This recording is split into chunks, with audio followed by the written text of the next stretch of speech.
Եթերում ազատ լուրերի հիմնական թողարկումն է, ձեզ հետ են Ռիտա Մնացականյանը եւ Արա Աբրահամյանը։ Բարի երեկո։ Օրվա իրադարձությունները նախամարոտ։ Արարատ Միրզոյանը հեռախոսազրույց է ունեցել Արաբական Միացյալ Էմիրությունների փոխվարչապետ արտաքին գործերի նախարար Շեյխ Աբդալլահ բին Զայեդ Ալ Նահյանի հետ։ Միրզոյանն ընդգծել է երկկողմ գործակցության զարգացման նշանակալից ներուժը եւ դրա իրացման նպատակով Հայաստանի կողմից առաջարկվող տեսլականը։ Երևանում է Ռուսաստանի Դաշնության արտաքին գործերի նախարար Սերգեյ Լավրովը կայացել է նրա եւ Արարատ Միրզոյանի առանձնազրույցը, որին հաջորդել է ընդլայնված կազմով հանդիպում, այնուհետև համատեղ մամուլի ասուլիսը։ Նախարարները ստորագրել են երկու երկրների արտաքին քաղաքական գերատեսչությունների միջև 2025-26 թվականների համար խորհրդակցությունների ծրագիրը։ Երևանում էր նաև Իրանի պաշտպանության եւ զինված ուժերի աջակցման նախարար բրիգադի գեներալ Ազիզ Նասիրզադեն։ Կայացել է նրա եւ Հայաստանի պաշտպանության նախարար Սուրեն Պապիկյանի առանձնազրույցը։ Նախարարները բարձր են գնահատել պաշտպանության բնագավառում երկու երկրների միջև գործակցության մակարդակը։ Ադրբեջանի նախագահ Իլհամ Ալիևը կրկին խոսել է վերջնագրերի լեզվով։ Նա պաշտոնական այցով Հունգարիայում էր, որտեղ եւս առիթը բաց չի թողել Երևանին ներկայացնելու իր նախապայմանները։ Բանակում չծառայելու դիմաց վճարելու մասին օրենսդրական առաջարկը բազմաթիվ քննարկումների առիթ է դարձել հանրության շրջանում։ Ըստ նախագծի քաղաքացիներին հնարավորություն է տրվում 1 ամիս ծառայելու, ապա քրեական պատասխանատվությունից ազատվելու համար պետբյուջե վճարել 20 միլիոն դրամ։ Միացյալ Նահանգների դաշնային իրավապահները Կալիֆոռնիայում եւ Ֆլորիդայում ձերբակալել են 13 անձի, որոնք կապված են հայկական կազմակերպված հանցախմբի հետ։ Նրանց մեղադրում են սպանության փորձի, առևանգման, առցանց 83 միլիոն դոլարի գողության, զենքի ապօրինի պահման, բանկային եւ քարտային խարդախությունների համար։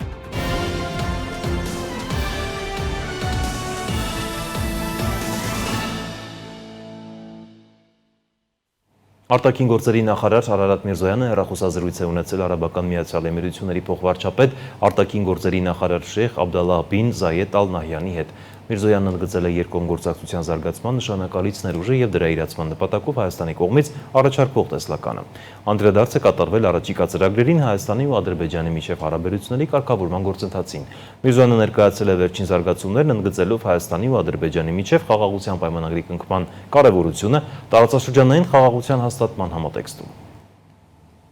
Երևանում ՌԴԱԳ նախարար Սերգեյ Լավրովը կայացել է նրա եւ Հայաստանի արտաքին գործերի նախարար Արարատ Միրզոյանի առանձնազրույցը, որին հաջորդել է ընդլայնված կազմով հանդիպումը, այնուհետև համատեղ մամուլի ասուլիսը։ Հանդիպմանը Միրզոյանը նշել է, որ հաստատում է Հայաստանի պատրաստակամությունը շարունակելու արդյունավետ քաղաքական երկխոսությունը եւ փոխշահավետ գործակցությունը մեր ժողովուրդների եւ երկու պետությունների շահերին համապատասխան։ Նախարարները ստորագրել են երկու երկրների արտաքին քաղաքական գերատեսչությունների միջև 2025-26 թվականների համար խորհրդակցությունների ծրագիրը։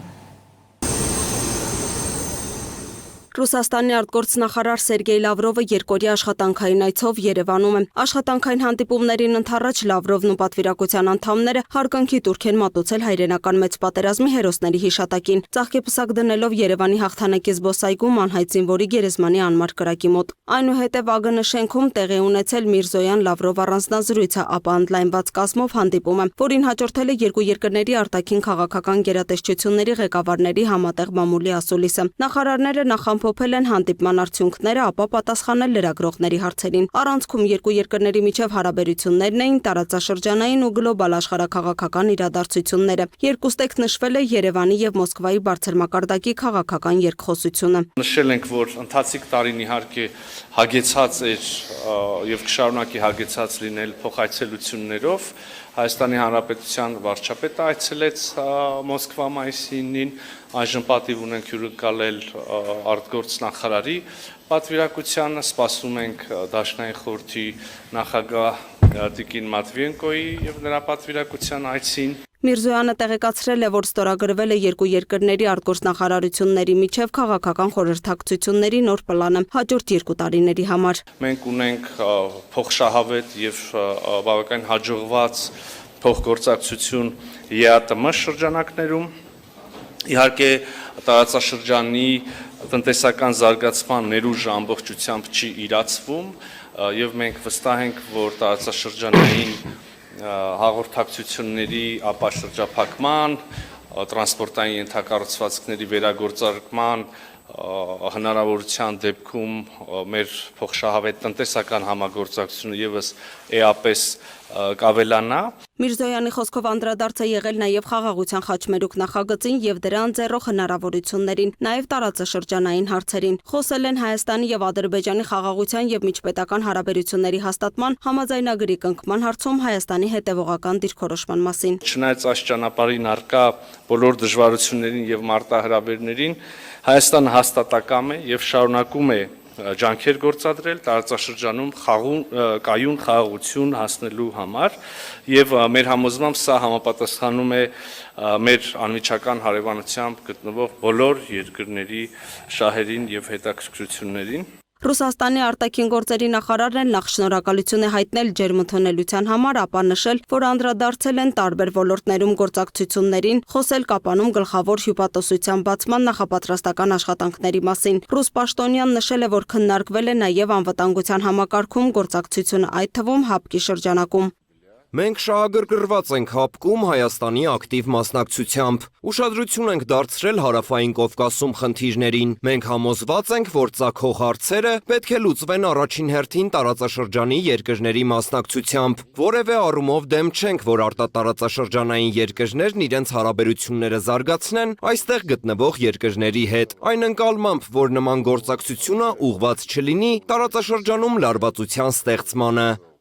Լավրովը հայտարարել է, որ աջակցում են Երևանին եւ Բաքվին խաղաղության հաստատման, տարածաշրջանային հաղորդակցուղիների ապաշրջափակման, սահմանազատման գործընթացներում։ Նա խոսել է նաև 3+3 ֆորմատով հաջորդ հանդիպման մասին, նշելով, որ այն կարող է անցկացվել Հայաստանում կամ Ադրբեջանում։ Մենք 3+3 հարթակում տարածաշրջանային գործակցության զարգացման զգալի ներուժ ենք տեսնում։ Այս ձևաչափով արդեն 2 հանդիպում է կայացել Թեհրանում եւ Ստամբուլում։ Այժմ ընթանում է 3-րդ համաժողովի նախապատրաստումը։ Ինչ վերաբերում է իմ եւ գործընկերոջս հանդիպմանը, ապա կարող եմ ասել, որ բավարարված ենք բանակցությունների արդյունքներով։ Խոսեցինք անկեղծ, չթաքցնելով էմոցիոնալ դիրքորոշումների առանձնահատկությունները։ Հայաստանի արտգործնախարարն էլ վստահեցրել է, որ չեն պատրաստվում վերաֆորմատավորել դաշնակցային հարաբերությունները Ռուսաստանի Դաշնության հետ։ Թեև հայտնի են հայաստանյան կողմի մտահոգություններն այն մասին, որ բավարարված չեն ՀԱՊԿ-ի շատ կոնկրետ իրադարձություններին արձագանքով։ Լրագրողները հետաքրքրվեցին, թե 2020 թվականին, երբ Ադրբեջանը հարձակում գործեց Հայաստանի ինքնիշխան տարածքի վրա եւ թիրախավորվեց Ջերմուկը, ինչու Ռուսաստանը չարձագանքեց եւ չկատարեց իր պայմանագրային պարտավորությունները։ Ի պատասխան Լավրովը պնդել է, թե Ռուսաստանի Դաշնությունն ու ՀԱՊԿ-ը անմիջապես արձագանքել են Հայաստանի դեմ Ադրբեջանի ռազմական ագրեսիային։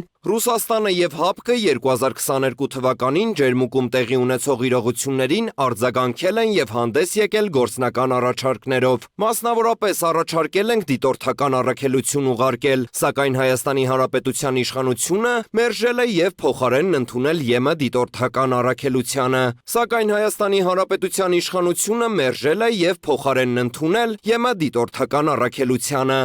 Չնայած պաշտոնական Երևանը քանիցս հակադարձել է ռուսական կողմից այս առնչությամբ հնչող հայտարարություններին ու պատասխանել առաջարկներին, սակայն Արարատ Միրզոյանն այսօր էլ հարկ համարեց ներկայացնել, թե ինչ, ինչպես եւ ինչու տեղի ունեցավ։ Մենք այս մասին տեղյակ պահեցինք մեր դաշնակիցներին եւ Ռուսաստանի Դաշնությանը, ուղիղ որպես երկկողմ դաշնակից եւ նաեւ ՀԱՊԿ-ի շրջանակներում մեր ռազմական դաշնակիցներին գործողություններ, որոնք դրանք հետևեցին, ինչպես արդեն առիթ ունեցել եմ ասելու,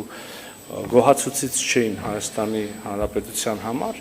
եւ արդեն հաջորդ ամիս հոկտեմբերին տեղի ունեցավ քառակողմ հանդիպում Պրահայում, որտեղ կողմերը վերահաստատեցին դեռևս 91 թվականի դեկտեմբերից գործող ընդհանուր ընկալումը, ստորագրված ընկալումը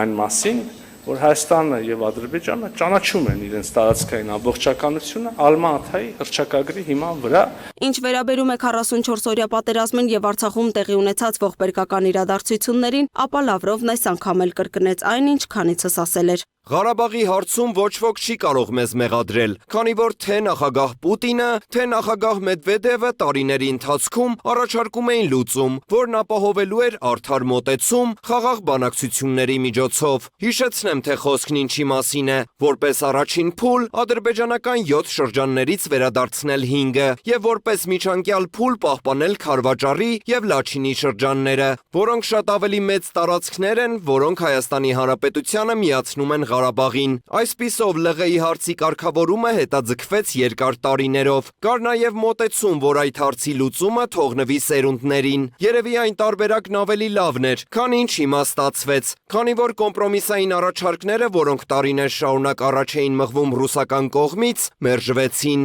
Լավրովը նաև նշել է, թե բացի այդ ռուսական զենքն օգտագործվել էր այդ 7 անհերքելիորեն ադրբեջանական շրջանների գրավման եւ այնտեղ ամրաշինական եւ ռազմական գծերի կառուցման համար։ Որոշվեր լուծաբանների գնահատմամբ այդ ամրաշինական կառույցների բնույթը ցույց էր տալիս, որ դրանք երբևէ չեն էլ պլանավորվել վերադարձվել Ադրբեջանին, ընդգծել է Ռուսաստանի արտգործնախարարը, հավելելով, որևէ մեկը չի կարող կատարվածի համար մեղադրել Մոսկվային։ Լուսինե Գրիգորյան, Free News, Ազատ լուրեր։ Երևանում էր նաև Իրանի պաշտպանության և զինված ուժերի աջակցման նախարար բրիգադի գեներալ Ազիզ Նասիրզադեն։ Կայացել է նրա և Հայաստանի պաշտպանության նախարար Պապիկյանի առանձնազրույցը, նախարարներն էլ բարձր են գնահատել պաշտպանության բնագավառում երկու երկրների միջև գործակցության մակարդակը։ Զրուցակիցներն անդրադարձել են նաև տարածաշրջանային ու միջազգային անվտանգության առնչվող հարցերի։ Նասիրզադեն Պապիկյանի հետ հանդիպմանը հայտարարել է, որ տարածքային ամբողջականության և տարածաշրջանային սահմանների կայունության պահպանումը Իրանի քաղաքականության անփոփոխ սկզբունքներից մեկն է։ Նա նշել է, որ Իրանի և Հայաստանի միջև ընդհանուր սահմանը երկու ժողովուրդների միջև պատմական հաղորդակցման ուղի է և Թեհրանը թույլ չի տա որևէ ոտնձգություն այդ սահմանի նկատմամբ։ Նրա գնահատմամբ Թեհրանի և Երևանի միջև հարաբերությունները կառուցված են ամուր պատմական և մշակութային հիմքերի վրա և Կովկասում երկարատև խաղաղությունը լայն հնարավորություններ կստեղծի տարածաշրջանային զարգացման համար։ Նասիրզադեի գլխավորած պատվիրակությանը ընդունել է նաև Նիկոլ Փաշինյանը։ Վարչապետը գոհունակությամբ ընդգծել է, որ Հայաստան-Իրան հարաբերությունները զարգանում են բարձր տեմպերով, ինչը հիմնված է երկկողմ բնական շահերի վրա։ Փաշինյանը գործակցության ընդլայնման ու խորացման գործում շեշտել է երկու երկրների իշխանությունների քաղաքական կամքը։ Վարչապետը կարևորել է առկա հնարավորությունների լիարժեք իրացումն ու այդ ուղղությամբ հետևողական քայլերի իրականացումը։ Ազիզ Նասիրզադեն վարչապետ Փաշինյանին է փոխանցել Իրանի նախագահ Մասուդ Փեզեշքյանի ջերմ ողջույնները եւ նշել, որ Իրանը շահագրգիռ է զարգացնելու բազմակողմ գործակցությունը Հայաստանի հետ։ Վերջինս եւս մեկ անգամ ընդգծել է Իրանի անվերապահ աջակցությունը Հայաստանի ինքնիշխանությանն ու տարածքային ամբողջականությանը։ Ադրբեջանի նախագահ Իլհամ Ալիևը կրկին խոսել է վերջնագրերի լեզվով։ Նա պաշտոնական այցով Հունգարիայում էր, որտեղ եւս առիթը բաց չի թողել Երևանին ներկայացնելու իր նախապայմանները։ Ալիևը կրկին հայտարարել է, որ Հայաստանը պետք է փոխի սահմանադրությունը եւ ընդունի Ադրբեջանի բոլոր պայմանները, այդ թվում երաշխավորել այսպես կոչված արևմտյան ադրբեջանցիների վերադարձը Հայաստան։ Ադրբեջանի նախագահ Իլհամ Ալիևը խաղաղության գործընթացի անվան տակ շարունակում է նախապայմաններ առաջ քաշել։ Բաքվի բռնապետը Բուդապեշտում Հունգարիայի վարչապետ Վիկտոր Օրբանի հետ համատեղ մամուլի ասուլիսի ժամանակ հայտարարել է, որ Հայաստանն ի վերջո կհամաձայնվի Ադրբեջանի առաջադրած խաղաղության պայմանագրի երկու հիմնական պայմաններին։ Ալիևի ձևակերպմամբ Հայաստանը ուշ կամ շուտ կընդունի սահմանադրությունը փոխելու եւ ԵԱՀԿ Մինսկի խմբի վերջնական լուծարմանը գնալու նախապայմանները։ Նա նաեւ ընդգծել է. Մենք խաղաղության բանակցությունների նախաձեռնողն էինք։ Խաղաղության պայմանագրի տեքստի հեղինակները նույնպես մենք ենք, եւ հենց այդ տեքստն է այսօր ընդունել Հայաստանը։ Ալիևը խոսել է նաև Արևմտյան Ադրբեջանի մասին եւ այն ներկայացրել որպես մարդու իրավունքների հարց։ Բաքուն խաղաղության անվան տակ շարունակում է վերջնագրեր ներկայացնել։ Ալիևը Երևանից պահանջել է արևմտյան ադրբեջանցիների վերադարձի համար բանակցություններ սկսել։ Մինչդեռ դա միջազգային որևէ օրենսդրական կամ պատմական հիմք չունի եւ դիտարկվում է որպես քաղաքական ճնշման մեխանիզմ։ Հայաստանը պետք է հստակ դիրքորոշում հայտնի այն առնչությամբ, թե երբ եւ ինչ պայմաններում արևմտյան ադրբեջանցիները կկարողանան վերադառնալ իրենց հայրենիք։ Սա ամենևին էլ տարածքային պահանջ չէ։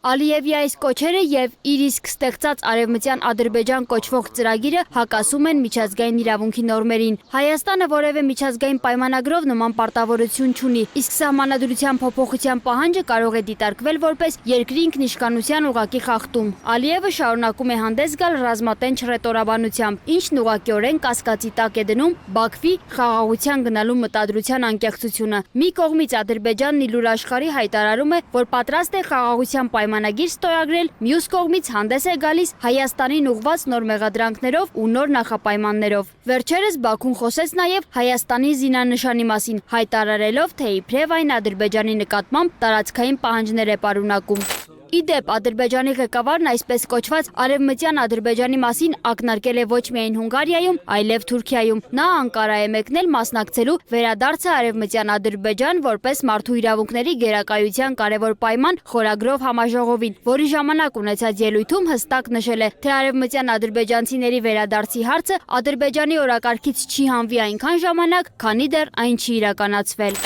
Հայաստանի արտգործնախարար Արարատ Միրզոյանն այս նարատիվը դեռ ավելի վաղ որակել էր որպես հստակ տարածքային պահանջ։ Վարչապետ Նիկոլ Փաշինյանն էլ ելույթ ունենալով ազգային ժողովում հատուկ ընդգծել էր. Մենք ուզում ենք համոզված լինել, որ ինչպես մենք ունենք քաղաքական որոշում, որ Ղարաբաղյան շարժումը չենք շարունակում, Ադրբեջանում էլ չկա քաղաքական որոշում, որ իրենք սկսում են մի ուրիշ շարժում, ասենք օրինակ Արևմտյան Ադրբեջանի շարժում եւ այս պատմությունը ոչ թե խաղաղություն հաստատելու մասին է, այլ կոնֆլիկտային տրամաբանությունը Ադրբեջանի տարածքից Հայաստանի տարածք արտահանելու մասին։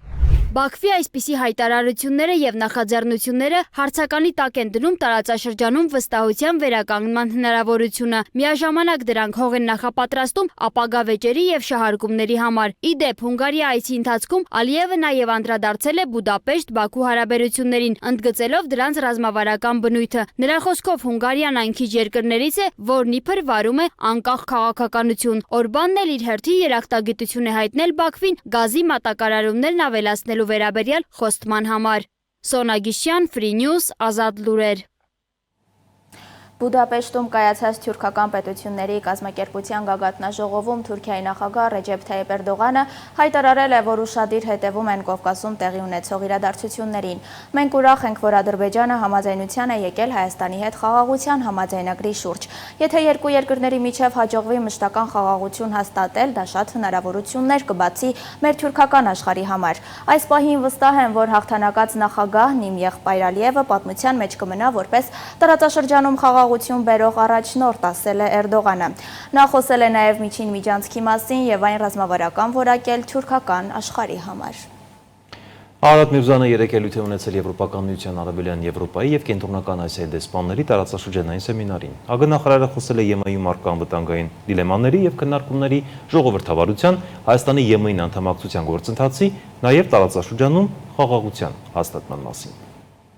Արարատ Միրզոյանը ելույթով հանդես է եկել Եվրոպական միության Արևելյան Եվրոպայի եւ Կենտրոնական Ասիայի դեսպանների տարածաշրջանային հավաքի մեկնարկին։ Հայաստանի արտաքին քաղաքական գերատեսչության ղեկավարը նաեւ պատասխանել է ԵՄ պաշտոնյաներին հետաքրքրող հարցերի։ Իր ելույթում Միրզոյանը նշել է, որ Երևանը հետևում է ԵՄ-ում առկա անվտանգային դիլեմաներին եւ քննարկումներին, ուշադիր հետևում այն ընտրություններին, որոնց առջեւ կանգնած է Եվրամիությունը։ Հայաստան ԵՄ երկկողմ գործընկերության դինամիկ զարգացման մասով հաշվի են առնվում գլոբալ եւ տարածաշրջանային միտումները, նաեւ ԵՄ-ի ներսում առկա անվտանգության դիլեմաները։ Արդյոք առկա անվտանգության ճարտարապետությունն ու միջազգային կարգն արդյունավետ են եղել առկա եւ զարգացող մարտահրավերներին արձագանքելու առումով։ Վստահ եմ ոչ։ Կան արդյոք արագ եւ հեշտ լուծումներ բացերը լրացնելու եւ ալեկոծությունները հաղթահարելու համար։ Կարծում եմ պարզ լուծումներ չկան, բայց ժամանակակից մարտահրավերների վերագնահատման եւ խորքային ըմբռնման միջոցով եւ հետեւաբար առաջնահերթությունների վերաարժևորմամբ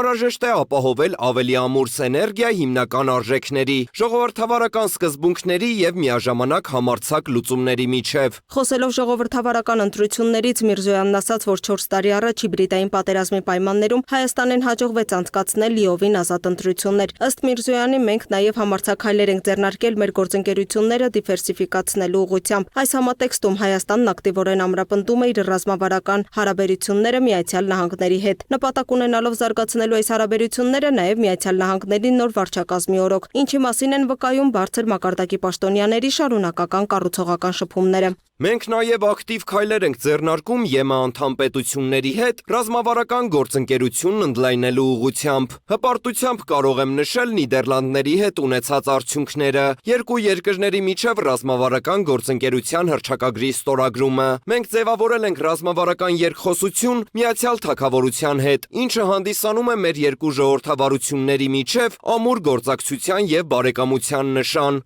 2024 թվականին մենք հասանք եւս մեկ կարևոր հանգրվանի։ Հայաստանը դարձավ ԵՄ անդամակցության տեխնացու չհանդիսացող միակ երկիրը, որն աջակցություն ստացավ դիմակայություն եւ աճ ծրագրի շրջանակներում, ասաց Միրզոյանն ու հավելեց. մենք ապավինում ենք ԵՄ առաջնորդությանն ու աջակցությանը դրա ներուժը լիարժեք իրացնելու համար։ Անցյալ տարի մենք հասանք վիզայի ազատականացման երկխոսության մեկնարկին, իսկ այժմ արդեն աշխատում ենք վիզայի ազատականացման գործողությունների ծրագրի շուրջ, որը կսահմանի հստակ չափորոշիչներ։ Երբ դրանք բավարարվեն, մեր քաղաքացիները կկարողանան օգտվել առանց վիզայի ճանապարհորդելու հնարավորությունից։ Սա վաղուց սպասված մի զարգացում է, որը կխթանի շարժունակությունը եւ փոխըմբռնումը։ Սա անկասկած այն ոլորտներից մեկն է, որի միջոցով մեր քաղաքացիները կարող են մոտենալ ԵՄ-ին, եվրոպական ընտանիքի մաս լինելու առավելությունները եւ հակառակը։ Ըստ Միրզոյանի, սա պարզապես քաղաքականության ընտրություն չէ, այլ ազգային ձգտում, Հայաստանի քաղաքացիների եվրոպական ապագայի նկատմամբ վստահության վկայություն եւ մեր կառավարության համար ուղղորդող սկզբունք։ Անդրադառնալով Հայաստան-ԵՄ գործակցության մյուս հենասյուներին, Միրզոյանն ասաց, որ մենք գիտակցում ենք անվտանգության հետ կապված հարցերում ներգրավվածության կարեւորությունը, ինչը մի քանի տարի առաջ անհավանական կհամարվեր։ Ներկայում Եվրոպական միությունը ներգրաված է Հայաստանի անվտանգային օրակարգում, ԵՄ մշտադիտարկման առաքելության տեղակայումից ի վեր, եւ մենք ողջունում ենք առաքելության մանդատի երկարաձգումը։ Չնայած անցյալ տարի Ադրբեջանի հետ սահմանազատման գործընթացում արձանագրված շոշափելի արդյունքներին, հրադադարի խախտումները ցավոք դեռ շարունակվում են, ինչը եւս մեկ անգամ ընդգծում է առաքելության կենսական դերը, կեղծ մեղադրանքների հերքման, տեղում կանխատեսելիության եւ կայունության պահպանման գործում։ Հետևաբար հրադադարի խախտումներին հասցեական եւ սկզբունքային արձագանքը չափազանց կարեւոր է ներկա փխրուն իրավիճակում։ ԵՄ-ի կողմից Հայաստանին եվրոպական խաղաղության հիմնադրամի միջոցով աջակցելու որոշումը ոչ միայն ԵՄ-ի քաղաքական կամքի հստակ դրսևորումն է, ընդլայնելու եւ խորացնելու գործընկերությունը, այլև ամրապնդում է Հայաստանի դիմակայությունը դժվարին ժամանակներում։ Շարունակելով անվտանգության ոլորտում դիվերսիֆիկացման թեման, Հայաստանի արտգործնախարարը տեղեկացրեց, որ Հայաստանը մինչև 95% նվազեցրել է պաշտպանական ներկրումների կախվածությունը մեկ աղբյուրից։ Կառավարությունը դիտարկել է էներգետիկ անկախությունն ապահովող այլընտրանքային ուղիներ, ներառյալ ատոմային եւ վերականգնվող էներգիայի ոլորտներում, բայց այս ամենի հետ մեկտեղ Միրզոյանը նշեց, որ մեր առաջնահերթությունը մնում է Հայաստանի շուրջ մեր անմիջական հարևանությամբ խաղաղ եւ բարգավաճ միջավայրի ձևավորումն ու խթանումը։ Խաղաղությունն այլընտրանք չունի մեր երկրի համար։ Մեր կառավարությունը հաստատակամորեն նվիրված է Հարավային Կովկասում կայուն խաղաղության եւ բարօրության առաջմղման գործին։ Մենք հետևողականորեն ձգտում ենք Ադրբեջանի հետ համապարփակ եւ ինստիտուցիոնալացված խաղաղության հաստատման։ Մենք ակնկալում ենք, որ մեր ԵՄ գործընկերները հետևողականորեն ընդգծեն Հայաստանի հետ խաղաղության համաձայնագրի անհապաղ ստորագրման անհրաժեշտությունը, թե Բաքվի հետ իրենց ուղակի շփումներում, թե իրենց հրապարակային հայտարարություններում եւ հաղորդակցություններում։ Խաղաղության հաստատման ուղղված ջանքերին զուգահեռ Երևանն ակտիվորեն առաջ է մղում մեր տարածաշրջանում հաղորդակցությունների ապաշրջափակման հարցը։ Խաղաղության խաչմերուկ նախաձեռնության մեջ ամրագրված սկզբունքների շրջանակում, այն համարելով լիովին համադրելի ԵՄ համաշխարհային դարպասի եւ միջին միջանցքի գաղափարների հետ։ Մենք կանգնած ենք վճռական պահի առջև։ Հայաստանը կատարել է անշրջելի ընտրություն դեպի ժողովրդավարություն, դեպի խաղաղություն, դեպի Եվրոպա։ Մենք վստահ ենք, որ այս վճռական քայլերին մեր եվրոպացի գործընկերները կպատասխանեն նույնքան համարձակ եւ ռազմավարական ներգրավվածությամբ,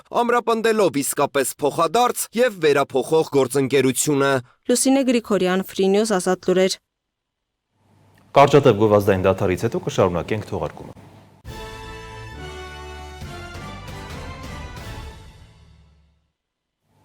Շարունակում ենք թողարկումը Մոսկվայի մարզի Ժուկովսկի և Դոմոդեդովո օդանավակայաններում մեկ օրվա ընթացքում երկրորդ անգամ օդանավերի ժամանման և մեկնման ժամանակավոր սահմանափակումներ են մտցվել։ Ավելի ուշ հաղորդվել է նաև Շերեմետևո օդանավակայանի աշխատանքի դադարեցման մասին։ Մոսկվայի քաղաքապետ Սերգեյ Սոբյանինը հայտնել է, որ հակաօդային պաշտպանության համակարգերը հետ են մղել մայրաքաղաքի վրա 3 անօդաչու թռչող սարքի հարձակումը։ Նա պարզաբանել է, որ բեկորների ընկնելու վայրում աշխատում են արտակարգ ծառայությունների աշխատակիցները։ Միջազգային մյուս նորություններին առաջարկում ենք ծանոթանալ տեսաշարով։ Միացյալ Նահանգների վարչակազմը չի դադարեցրել Ուկրաինային զենքի մատակարարումը, սակայն ռազմական օգնության նոր փաթեթներ ձևավորելու հնարավորության մասին որոշում չկա։ Այս մասին հայտարարել է ԱՄՆ-ի պետքարտուղար ԱՄՆ նախագահի ազգային անվտանգության հարցերով օգնականի ժամանակավոր պաշտոնակատար Մարկո Ռուբիոն։ Կիևին զենք ուղարկելու ծրագիրը չի չեղարկվել, նրանք շարունակում են զենք ստանալ, ասել է Ռուբիոն Սենատի արտաքին հարաբերությունների հանձնաժողովում կայացած լսումների ժամանակ։ Նա ընդգծել է, որ Կիևին ամերիկյան հետախուզական տեղեկատվություն տրամադրելու ծրագիրը նախկինում մեկ շաբաթով դադարեցվել էր։ Ռուբիոն խոսելով Ռուսաստանի դեմ պատժամիջոցներից նշել է, որ ԱՄՆ վարչակազմը չի բացառում Ռուսաստանի դեմ պատժամիջոցների խստացումը եւ Ուկրաինային տրամադրվող ռազմական օգնության ավելացումը։ Նրա խոսքով Ուկրաինայում պատերազմը չի կարող լուծվել միայն ռազմական ճանապարհով եւ պետք է ավարտվի բանակցություններով։ Ուկրաինան իր գործընկերների հետ քննարկում է Ռուսաստանի հետ հաջորդ ուղիղ բանակցությունները, հայտնել է Ուկրաինայի նախագահ Վոլոդիմիր Զելենսկին։ Նա նշել է, որ Ուկրաինան եւ գործընկերները քննարկել են ԱՄՆ նախագահ Դոնալդ Թրամփի հետ ունեցած զրույցի մանրամասներն ու գաղափարները։ Ըստ Ուկրաինայի նախագահի, կարևոր է, որ Ամերիկան շարունակի մասնակցել խաղաղության մերձեցման գործընթացին։ Ի վերջո, հենց Ամերիկայից են վախենում Ռուսաստանում եւ ԱՄՆ-ն կարող է ասել Ռուսաստանի նախագահ Վլադիմիր Պուտինի վրա, ասել է Զելենսկին։ Միացյալ Նահանգները հետախուզական տվյալներ է ստացել Իսրայելի կողմից Իրանի միջուկային օբյեկտներին հարվածներ հասցնելու հնարավոր նախապատրաստությունների մասին, հաղորդում է CNN-ը հղումանելով ամերիկացի պաշտոնյաներին։ Միացյալ Նահանգները ստացել են նոր հետախուզական տվյալներ, որոնք վկայում են, որ Իսրայելը պատրաստվում է հարվածել Իրանի միջուկային օբյեկտներին, ասվում է հայտարարության մեջ։ Ինչպես ընդգծում են հեռուստաալիքի աղբյուրները, դեռևս պարզ չէ, թե արդյոք հրեական պետության ղեկավարությունը վերջնական որոշում է կայացրել հարվածների վերաբերյալ, սակայն նրանցից մեկի խոսքով վերջին ամիսներին նման սցենարի հավանականությունը զգալիորեն մեծացել է։ Իրանի իսլամական հեղափոխության գերագույն առաջնորդը նահատակ Այաթոլլա Սեյեդ Էբրահիմ Ռայիսի եւ երկրին ծառայելու ճանապարհին զոհված մյուս նահատակների ընտանիքների հետ հանդիպման ժամանակ քննադատել է ԱՄՆ-ի վերջին դիրքորոշումներն անուղղակի միջուկային բանակցություններում եւ ընդգծել Իրանի Իսլամական Հանրապետությունը ոչ մեկից թույլտվություն չի խնդրում Ուրանը հարստացնելու համար եւ վճռականորեն կշարունակի իր անկախ ուղին։ Նա պարզաբանել է, որ Իրանը բանակցության մեջ է մտնում արժանապատվության դիրքից, այլ ոչ թե խաբեության կամ ճնշման ներքո։ Անդրադառնանք այլ թեմաների բանակում չծառայելու դիմաց վճարելու մասին օրենսդրական առաջարկը բազմաթիվ քննարկումների առիթ է դարձել հանրության շրջանում։ Առաջարկի հեղինակը ԿՊԱ-կան պատգամավոր Հայկ Սարգսյանն է։ Ըստ նախագծի քաղաքացիներին հնարավորություն է տրվում 1 ամիս ծառայելու, ապա 20 միլիոն դրամ պետբյուջե վճարելու եւ քրեական պատասխանատվությունից ազատվելու։ 10,000-ից ավելի քաղաքացի հետախուզվում է բանակից խուսափելու համար։ Այս մասին հայտարարել է Ազգային ժողովի քաղաքացիական պայմանագիր խմբակցության պատգամավոր Հայկ Սարգսյանը։ Ըստ պատգամավորի, նրանցից մոտ 5,000-ը մինչև 27 տարեկան տղաներ են։ Այս խնդիրների լուծման համար պատգամավորը շրջանառության մեջ է դրել օրենքների նախագծերի փաթեթ, որը նպատակ ունի ավելացնելու զորակոչվողների թիվը, բարձրացնելու զինծառայության գրավչությունը, կանխելու արտագաղթը եւ քաղաքացիությունից հրաժարվելու դեպքերը, նաեւ ներդնելու խուսափում զերծ պահող նոր մեխանիզմներ։ Սարգսյանի խոսքով վերջին 20 տարիներին զորակոչի ենթակա քաղաքացիների միայն 30-40%-ն է իրականում ծառայել բանակում։ Մյուսները զինվորական պատասխանատվությունից խուսափելու համար օգտագործել են տարբեր մեխանիզմներ։ Ես կարծում եմ, որ այս թիվը պետք է առնվազն 50%-ով շատացնենք եւ բանակ զորակոչվողների թիվը առնվազն 50%-ով պետք է լինի ամեն զորակոչին ավելի շատ, բայց երբ մենք սահմանափակումներ ենք մտցնում, մենք պետք է նաև հաշվի առնենք, որ այն խնդիրները, որոնք որ առկա են, ինչով պայմանավորված քաղաքացիները շարունակում են խուսափել եւ եթե մենք սահմանափակենք միևնույն է այլ ճանապարհ են փորձելու գտնել եւ ամենավատ տարբերակը ուղղակի լքելու են Հայաստանի Հանրապետությունը ընտանիքներով, մենք պետք է տանք հնարավորություններ եւ ծառայությունը դարձնենք ավելի գրավիչ։ Սարգսյանը մանրամասն ներկայացրել է նաեւ, թե ինչ քայլեր են անհրաժեշտ, որպեսզի զինվորական ծառայությունը դառնա ավելի գրավիչ եւ զորակոչի ենթակա քաղաքացիները ծառայությունից խուսափելու մեխանիզմներ որոնելու փոխարեն նախընտրեն բանակում ծառայել։ Գրավիչ դարձնելու ճանապարհները մի քանիսն են։ Առաջինը զինծառայողների վճարվող գումարները պետք է բարձրացվեն։ Այն քաղաքացիներ, ովքեր քաղաքացիությունից կհրաժարվեն եւ կտան 15 միլիոն դրամ, կամ այն քաղաքացիներ, ովքեր կվճարեն, որպեսզի կարճ ծառայեն, այդ հավաքագրված գումարների մի մասը պետք է ուղղվի մեր սովորական զինծառայողներ, այսինքն ժամկետային զինծառայողների դրամական ապահովման բարձրացմանը։ Այսօր շարքային կազմի մեր զինծառայողները ժամկետային ստանում են ամսական 3400 դրամ դրամական ապահովում, որը պետք է առնվազն 5 անգամ կամ 10 անգամ բարձրացվի եւ նրանք պետք է 5-10 անգամ ավելի բարձր աշխատավարձ ստանան դրամական ապահովման տեսքով։ Հաջորդը նրանք, ովքեր որոշակի սպորտում հաջողություններ են հասել կամ գիտության մեջ որ այսօր նրանք կառավարության որոշումներ ստանում են տարգետում կամ այլ հիմքերով ազատվում են, օրինակ գիտական գոչում ունենալու հիմքով ազատվում են ծառայությունից։ Ես կարծում եմ մենք չպետք է նման հնարավորություն տանք եւ առաջիկայում պետք է սահմանենք, եթե դու որևէ ոլորտում հաջողության ես հասել, սպորտի մեջ, աշխարհի չեմպիոն ես, Եվրոպայի կամ շախմատի չեմպիոն ես կամ գիտական գոչում ունես, դու հավանաբար նաև քո այդ վաստակով մեծ գումարներ ես վաստակում եւ կարող ես վճարել գումար, ծառայել 1 ամիս, ընդմիշտ փակել ծառայության էջը, ոչ թե ամեն տարի խնդրել, որպեսզի կառավարությունը օրինակ քեզ տարգետում տա։ Ըստ падգամավորի 2020-ից 2024 թվականներին մինչև 18 տարեկանը ՀՀ քաղաքացիությունից հրաժարման ճանապարհով բանակից ազատվել է 8721 արական սեռի անձ։ 2010 թվականից մինչև 2024 թվականների ընթացքում զորակոչից խուսափելու շուրջ 2500 քրեական գործ կարճվել է վաղեմության ժամկետի հիմքով։ Падգամավորի խոսքով ծառայությունից ազատվածների եւ տարգետում ստացածների ավելի քան 80%-ը դա հիմնավորել է առողջական խնդիրներով։ Նաև շատ կարևոր մեկ այլ քայլ եմ առաջարկել այս փաթեթի մեջ, որը ներառված է, դա փորձաքննությունից հրաժարվելու քրեականացումն է, որովհետև օրինակ երբ այսօր ունենք տեղեկատվություն, որ օրինակ ինչ-որ հարուստ երեխա առողջական խնդիրների թղթեր սարքելով ազատվել է պարտադիր զինվորական ծառայությունից։ Երբ հարուցվում է քրեական գործ եւ նրան կանչում են կրկնակի փորձաքննության, նա հրաժարվում է փորձաքննությունից եւ դա այսօրվա գործող կարգավորումներով քրեական պատասխանատվություն չի ենթարկվում։ Ընդունենք իր համար գրել են, որ տեսողությունը -8 է, բայց իրականում գիտենք, որ իր տեսողությունը -8 չի, օրինակ -1 է կամ նա ընդհանրապես տեսողության խնդիր չունի։ Կանչում ենք, որպեսզի նա փորձաքննություն անցնի, հասկանանք իրականում տեղեկատվությունը համապատասխանում է թե ոչ, նա ուղղակի հրաժարվում է փորձաքննությունից եւ չի դատապարտվում եւ նաեւ չենք կարողանում նրան զորակոչել, քանի որ նա արդեն ունի առողջական թղթեր։ Իմ առաջարկած տարբերակով, եթե նա հրաժարվի փորձաքննությունից 1-ից 3 տարվա կալանք կնախատեսվի, սրանով պայմանավորված այս քաղաքացիներին նույնպես մենք կբերենք կրկնակի փորձաքննության եւ մեծ հավանականությամբ մի մասին նաեւ կզորակոչենք պարտադիր զինվորական ծառայության եւ նաեւ կփակենք այս ճանապարհով բանակից խուսափելու այն կարգավորումները, որը մենք ունենք։ Նոր օրենսդրական փաթեթով սահմանվում է նաեւ ծառայության նոր տարբերակների հնարավորություն։ Ծառայություն 24 ամիս ժամկետով պետական բարձր ֆինանսական աջակցությամբ, ծառայություն 6 ամսով, որի դեպքում զինծառայողը պետբյուջե կվճարի 15 միլիոն դրամ եւ ծառայություն 1 ամիս ժամկետով, որի դեպքում անհրաժեշտ կլինի վճարել 20 միլիոն դրամ։ Սարգսյանի խոսքով ստացվող գումարների մեծ մասը զինվորական ծառայության գրավչությունը բարձրացնելու նպատակով կուղղվի շարքային զինծառայողների դրամական ապահովությանը։ Նա ընդգծել է, որ օրենքի այս փաթեթը նաեւ միտված է վերադարձնելու երկրից երկարաժամկետ բացակայող եւ բանակից խուսափած քաղաքացիներին, հնարավորություն տալով մարել իրավական պատասխանատվությունը ծառայության կամ վճարի միջոցով։ Սոնա Գիշյան, Free News, Ազատ լուրեր։ Միացյալ Նահանգների դաշնային իրավապահները Կալիֆոռնիայում եւ Ֆլորիդայում ձերբակալել են 13 անձի, որոնք կապված են հայկական կազմակերպված հանցախմբի հետ։ Բանդան գործել է Սան Ֆերնանդո հովտում, նրանց մեղադրում են սպանության փորձի, առևանգման, առցանց 83 միլիոն դոլարի գողության, զենքի ապօրինի պահման, բանկային եւ քարտային խարդախությունների համար։ Հանցախումբը թիրախավորել է Ամազոնից ապրանքափոխադրումները բեռնափոխադրող ընկերությունների անվան տակ։ Ձերբակալությունների ընթացքում արգրավել է $100,000 կանխիկ գումար, 14 միավոր զենք եւ 3 զրահապատ մեքենա։ 1 անձ դեռ որոնվում է։ Թողարկման ավարտին ծանոթացեք նաեւ եղանակային կանխատեսումներին։ Հաջողություն։ Ցտեսություն։